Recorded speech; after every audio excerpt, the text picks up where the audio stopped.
I'm Ray Collins. I'm almost 62, I can't believe that.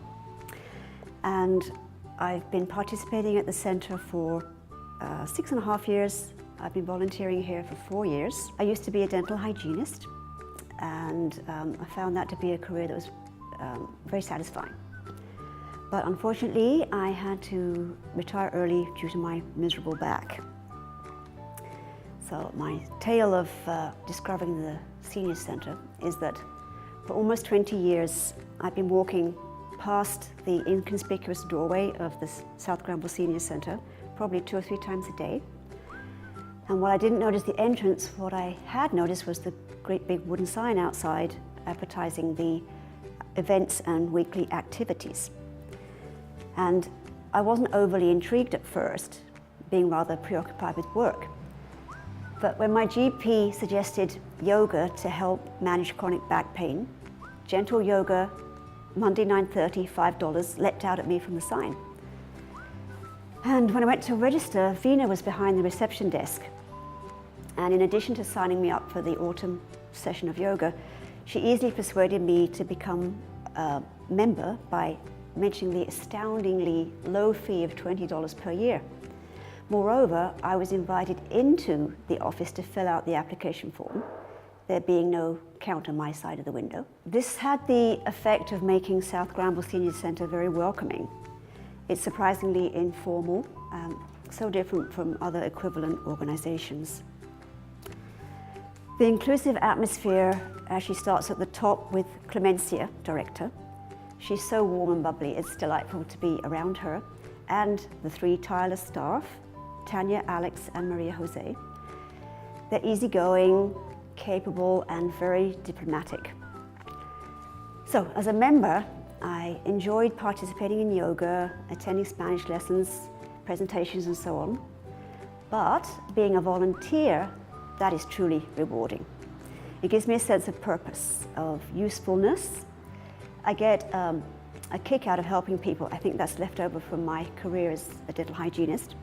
I like fixing things, and when I can't fix things, I rope my husband in to assist. It feels great to work with the other volunteers. They're open-minded, they're interesting company, they're patient and kind-hearted. Some of them are witty. I usually have a fit of the giggles or a good belly laugh when I'm helping out. So what do I do at the centre? Well, when I volunteer at reception, it's relatively straight-laced. I got to be professional, you know. There's a healthy level of challenge, problem solving, encountering all kinds of people, even some arithmetic. I can feel it's good for my brain cells. When I help at the fundraising events, it actually seems like total chaos.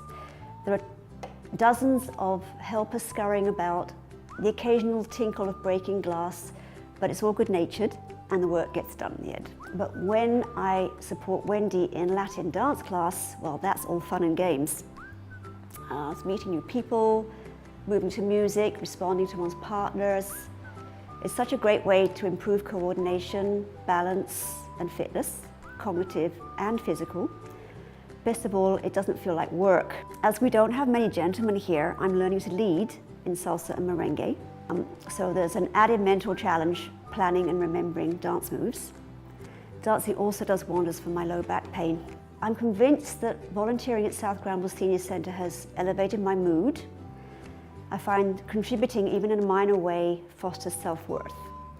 We hear time and time again that physical exercise and good social connections help combat mild to moderate depression. Furthermore, research shows that social interaction is protective against dementia. There's something about the back and forth ping pong of conversation that keeps the synapses firing. And my brain needs all the protection it can get, let me tell you. And on that subject, I recently heard a CBC radio interview of the author Susan Tinker. She wrote The Village Effect, face-to-face contact and loneliness, something like that. And so she mentioned that meaningful interaction, that is involving eye contact or something as simple as a gentle touch on the arm, it decreases the cortisol levels. So stress hormone goes down and it increases dopamine levels. So that's a feel-good neurotransmitter. So anyway, in conclusion, I can see how much South Granville Senior Centre depends on its donors and volunteers. I'm astonished it manages to offer such a wide variety of programs and services, either free or for a nominal fee, with only meagre funding and considerable space limitations. Volunteers are gold dust here. I really feel valued as a volunteer.